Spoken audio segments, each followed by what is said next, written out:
Welcome to the Panthers Den, Campbell Savona's Athletic Podcast. Meet our athletes, coaches, learn about our athletic programs, and hear what it's like to bring hard work and teamwork to the field. Now welcome Athletic Director Mr. Lovelace to bring us the grit and glory and insight to high school athletics. Welcome to the Panthers Den podcast. This is Jim Anderson. I'm sitting in for Mr. Lovelace, and I now have one of our interesting sports here, a little bit different, a little bit eclectic from what we're used to, drone soccer. So I'm going to go around the room here, going to let you know who you're talking to today. I'm going to start to my left. Hello, I am Cicely. I am our harasser, and I do a little bit of everything on my team. All right, I'm going to be asking you about what a harasser does, because that sounds a little interesting to me. All right, and next? My name is Wyatt, and I'm mainly just the right defense for our team. Mm-hmm. And you're also the team Co-captain. Your team co-captain. That's great. And then I am Mr. Kaplan, and I am the coach. Awesome. So, Mr. Kaplan, what's it like coaching drone soccer? Seeing as this is the first sport I've ever actually coached, it was very nerve-wracking. It was a large learning curve, especially for me. But I have a fantastic team, I have a fantastic group, and they are very easy to work with at times. And but last year was a great learning experience. I think this year is hopefully going a little bit better. And hopefully next year will be even better. But it's been great. It's been a lot of fun, and I love doing it. Awesome. So what do you guys think of drone soccer? Well, actually, tell us, what is drone soccer? We haven't even defined it yet. So what is it? Drone soccer is a sport incorporating drones that fly inside of plastic cages. And there's a pretty big blow-up arena that you have a team of 5, we call it a harasser, which is what Cicely does, and then a right and a left defense, a striker, and a goalie. And the point of the entire game is for your striker to get through the goal on the opposite end of the goal. So then that's 1 point, and then you get all the way back, and then that's the confirmed 1 point once everybody from your team is past the halfway point. And then the goalie and then right and left defense makes the walls for the other striker to be able to not get through smoothly. And then our harasser either hits the striker from the defensive side, or goes up into the offensive side and hits the goalies out of the way for their striker to get into the goal. Okay. So you've mentioned harasser a couple times. Cicely, what is a harasser? Harassers is what I do, as I said before. What you do as a harasser, there are 2 types. There is a defensive harasser and there is an offensive harasser. The defensive harasser is hitting the striker of the other team out of the way before they even get to our left, right defense, and goalie. So that we're like the first line of defense for that. And then when we're offensive harasser, we are knocking the goalie and defense apart on the other team's side to create openings for our striker to score. So the drones are allowed to hit each other? Yep, that is the main thing with drone soccer. Every time, everything is about blocking, and then when you're a striker and there's a goalie who's in the goal, a lot of times you won't have time to knock them out of the way then get in, because there's more than one person on defense on that team's side. So you have to literally just bash through the goalie, push the goalie through the goal with you, and then come back to half court to score again. Because you usually don't have time to hit the goalie out and then go in, because if you hit the goalie out, you're most likely to be hit by left or right defense on that team. Okay. I'd just like to add one thing. I think the fact that the name of the sport is called drone soccer is a little misleading. A lot of people, when they hear the word soccer, they think that you're moving around a ball, or you're trying to kick it into a standard soccer goal, which is not what you're doing. If anybody is familiar with Quidditch from Harry Potter, I think that's a much closer connection to what we're actually doing. Our drones are up in the air, they're flying around, and you're trying to get through a ring, like like in Quidditch. They call it drone soccer, I think, just because the cages look like soccer balls. They're about the size of soccer balls. But that's really the only connection that I can easily see between the two sports. Okay. It's an up in the air sport. It's not on the ground like soccer is. Okay. And talk to me about the drones, because it sounds like what you get the drones, take them out of the box, and then you guys just start flying them. What is the connection here? So when we first get our drones, this year we got like brand new drones that came in these cardboard boxes. And when you open them up, you get things like this silicone mat that you have all your things, all your screws and parts, and then a guidebook to like an assembly book, and then you go through it and a bunch of trial and error, and then once you're finally done with building the drone, you have to connect it into a computer software called Betaflight, and on one of the tabs you have to copy and paste that's what we do, a code that lets your drone actually fly. So you actually build the drones, and then you code them and you adjust them, like for the way you fly? Mm-hmm. So what are some of the ways that you can adjust a drone? You can change motor output limit, which is how much your motor gives, like how much speed your motor gives off. Your angle limit, which forces your drone to go forward more, which pushes your drone farther forward faster.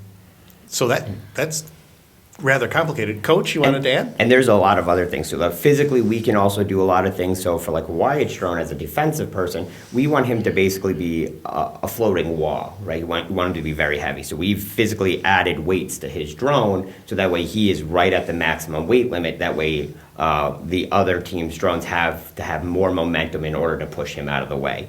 Cicely, where on the other hand, she's kind of in the middle. She flies fast, she's very agile at times, but then there's also settings that we change so that way she's a little slower, depending on if she's defense or whatever she's trying to do, depending on which position, if she's an offensive harasser or defensive harasser. And then there's a lot of other things that we can change internally per pilot and pilot. So I know this has become an international sport. So I think it started in Korea. Now it's all over the place. Europe, the United States. How is your season going? Like, how good is the team? Like, what's it looking like? Our team is actually doing very well. We have only lost one match, and it was to like one of the best possible teams we could have gone up against. And I think we are fourth in the league. Mm-hmm. Yeah, we're fourth. We've won like every match that we've had except for Bath. And we hopefully, will end up going to the qualifiers. All right. And I heard the end goal is if you place in the league, if you go to qualifiers, then the team's going to travel. Like, I think we will go all the way to Florida this year. Florida is where the nationals are, right? Yes, we are right. So as Cicely said, we are going into the qualifiers that will then go into states, and then the winners from states will then go to nationals. And we are hoping, last year we only made it to qualifiers, so we are hoping to at least bump up a little bit. But if we could go down to Florida, that would be very exciting. It'd be super fun. Yes. Awesome. So now, if you were to talk to someone and tell them why they should do drone soccer, tell them about it. Like how would you tell someone to show up to a practice, to learn about drone soccer, to want to do it? Guess I would first outline the people that you can find within drone soccer, which are usually like people that like technical things or find an interest in the sport, but if they couldn't do like another one, and it would also be good to highlight how it's still complicated at the start, but as you go on through the years, it gets easier and easier for you to then have fun. Mm-hmm. I know when I visit practice, I hear a lot of laughing, a lot of high energy, and kids having a lot of fun. And that's what I like. And I like the fact that when I start asking you guys about drone soccer, you start talking about physics terms as you're planning things in Betaflight. You're really learning a lot about how things fly, the physics of it, engineering and design, which is really cool to me when I visit you guys. Cicely, how would you sell drone soccer? I have a few things. One of the ones that I would first say if somebody's very not sure, but they like the sport but not sure if they'll have time or if it will benefit in them in the long run. Drone soccer can get you college scholarships, and that is nice to have. And the other thing is, it's a very communal sport because it's such a team sport. And everybody on our team is so willing to help out a new player, to show them the ropes, to tell them everything. And we have a very good coach as well, Mr. Kaplan. And it's just a very communal feel, so it feels more like a little community when we're at drone soccer. And like you said, we're laughing, we're having fun, and we're everyone in drone soccer is at least somewhat friends if they want to try to be. We're trying. We're mostly friends. Yeah. We're mostly friends in the world of drone soccer, so it's a nice little communal feel, which is one thing that I do really like about it. And I also like that it doesn't get boring like a lot of other things do. It's not like, oh, I know how to get my drone in the air, I know how to hover, I know how to do these things. Now I'm bored and I don't know what to do. Since it's such a new sport in this area, there's always something more to discover, so it's very difficult to get bored of the sport. Mm-hmm. So what's the best thing about a match? You guys compete on Saturdays. You normally do 2 matches when you compete on Saturday. I know that oftentimes folks are baking and bringing things. There's good food. What are the things you really enjoy about it? I'm the team baker. I brought a lot of things. I've brought Danish puff. I've brought banana bread. I've brought donuts. I think I brought cookies at one point. Mm-hmm. I've brought a lot of things, and I just bring stuff to practice every now and then if I was baking over the weekend and have extras. So sweets, that's another incentive. There we go. Now, Wyatt, you're the team captain. So what are your responsibilities as a team captain? I know the team voted for you and Molly to be co-captains. So what are your responsibilities? Our responsibilities as captains are to not force people to do things that they don't want to if it's not going to help them grow, or not have basically a dictatorship, because Mr. Kaplan has a dictatorship. We're just his underlings. And we just kind of tell people what to do and make sure that we are a good role model and do things how we are telling other people to as well. Now, Coach, how do you run a practice? Running a practice, it actually changes from practice to practice. We try and use a lot of the information that we learned from the most recent match, especially now that we're trying to prepare for qualifiers, and we would really hope to be more of a competition versus that one team that we lost against. We're really focusing on our weakest areas, and right now, from what we've noticed, that is kind of in the defensive realm. Their striker is so fast and so slick and agile that's our weakest point right now. We are able to score goals against them. We're able to keep up, but we can't slow them down. And that's where we're focused. So we're running a lot of defensive drills. We're really focusing on that defense and trying to get them to be basically a floating wall in front of our goal as much as we possibly can, so that way their striker can at least slow down a little bit. So I know one of the fun things about being a drone pilot and in drone soccer is you're given a call sign. So I'm just curious, tell me your call sign and why are you called that? I'm ballerina. Because I did take dance when I was younger, but that's not the main reason. The main reason is that last year when I started flying, I was twirling around the arena like a ballerina, and I couldn't stop spinning. So I was dubbed the ballerina of the group. And Wyatt? My call sign is Bones, because in the first year, about a week and a half through actual practicing, we got our drones built, and then I broke my thumb in gym class, and I still showed up to the first match we ever had, and instead of playing with my thumb and middle finger on the sticks, I played with my pointer and middle. Awesome. And Coach, what do you? So my call sign is Light Bright, and I actually got that because when the whole organization was kind of getting started and up and going, and as we were figuring out beta flight and how to use the drones, I figured out a lot of the things that pertained to the lights that are on the drones, how to control them, how to change them, things like that. And so the call sign I was given was Light Bright because of all the discoveries I made about the lights. And I will throw in, I'll fair and even, with me being kind of like an assistant coach to it. I do have a call sign myself. They call me Class Link because I make the magic happen.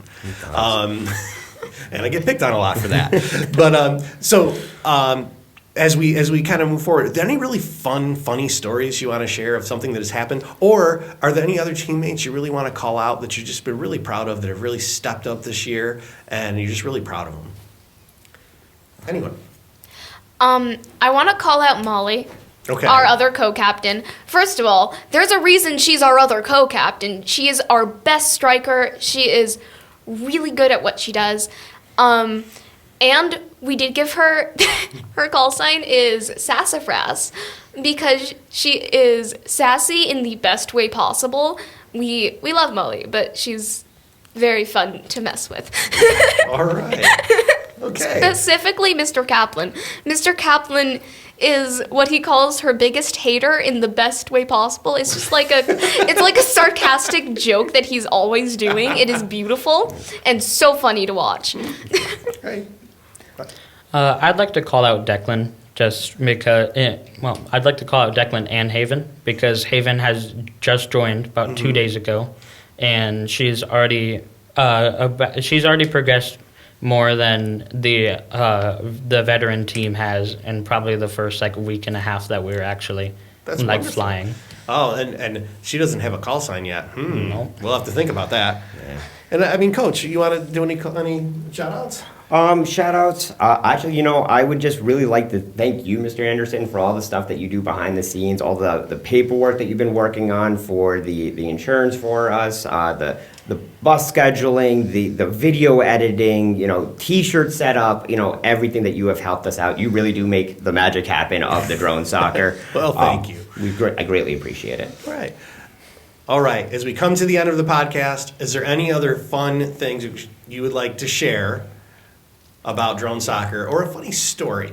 I want to recognize a new player to our team. He doesn't fly, but he does a lot of the note-taking during our matches to allow us to know, okay, this is exactly what we need to improve on, because everybody else is always running around, recording the match or fixing their drone, flying, being the coach, doing all the things. So they don't really have time to sit there and be like, this is what we are struggling on, this is how we can improve it, this, that, and there.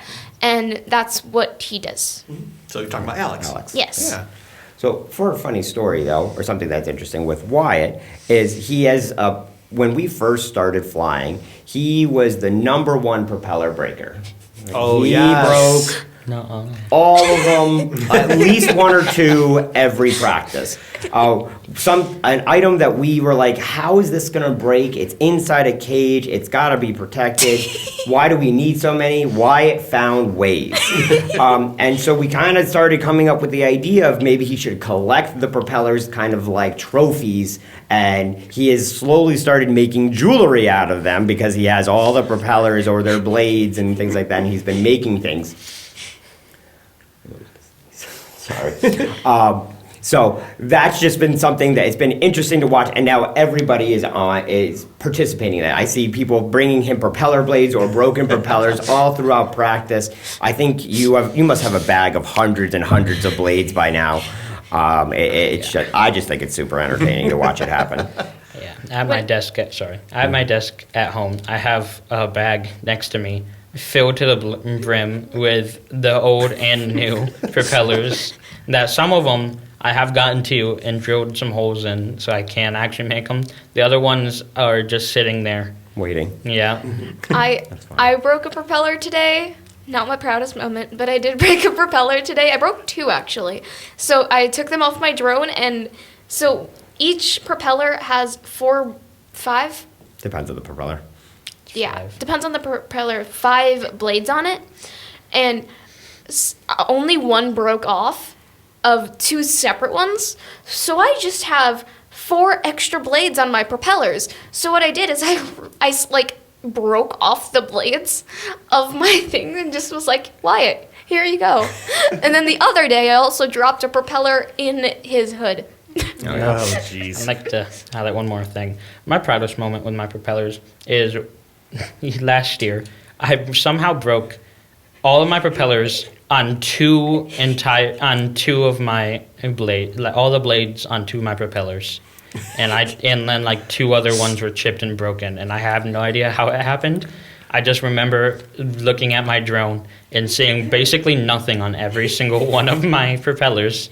So I mean, this is a combative sport. I mean, you guys are hitting drones out of the air all over the place. That's crazy. And I know when watching, it's like really fun to watch. Like as soon as you know how the game's played and you're watching it, you're just rooting for your team, and it gets that competitive streak to it that is really just fun to watch. It's also, relatively challenging to actually watch. I mean, you have 10 drones in a small space. They all look relatively similar, and they're moving fast. And trying to keep track of it is relatively tough, and we're also part of our strategy is making it tougher by directing as much of our power to the motors as we can and reducing our LEDs and stuff like that, so it's a little harder to watch them and follow them and stuff like that. But it is an exciting sport once you learn it, and it's a lot of fun. A lot of skill and tactics Yes. that the region's learning together. And I would like to do like a shout out to BOCES, Heidi Van Wart and her team at BOCES, who has worked so hard to support drone soccer and allow it to grow. Every time we have a competition, all of her people are coming up to set things up, to be refs, to run the timers and the scoreboard. And it really is a great thing. And the teams that we've seen that have come and competed, they're all just wonderful kids. I mean, seeing them have fun, seeing the Hammondsport team dance, which is always hilarious. And I just really enjoy it. Just looking at how much fun the kids can have while also really learning. Like, I mean, the aeronautical design and physics and engineering that comes into it is quite incredible. And I think the level of competition is rising drastically. Yes. Drastically every year. I mean, last year when everyone was figuring it out and we had our really strong teams and stuff like that, but like this year I think everyone has at least stepped it up 1 or 2 notches and really are getting better and figuring everything out. The problem solving and the strategies, the drills, the practices, and what you're trying to do, everyone's gotten a lot better, the whole team, all the teams. Absolutely. So now, as we wrap it up, if someone is hearing this and going, I want to see what drone soccer is all about, when are you guys competing next? So our next competition is not this weekend, but the following weekend. So that would be January 23rd? 23rd, Saturday, January 23rd, I think. And that is going to be the big qualifying round to find out if we move on. So we're very excited for it. And that's going to be at the GST campus at Cooper's. Yes. And the community is welcome to come and check it out. It's open. It's just like going to see a basketball game. Come hang out in the stands and cheer your favorite team on. Right. And if anybody's ever interested in joining us, we're always looking for new teammates. When we'll find more drones and we'll move whatever we need to move around in order for anybody to participate. We're open to anybody. Absolutely. Well, thank you guys for coming in. Thank you for talking about drone soccer. I'm excited for the league match and to see what takes the team in the future. And awesome. Yes. All right. We're signing off. Thank you, guys. Tune in to our next episode of the Panthers Den. Go Panthers! Until then, go Panthers!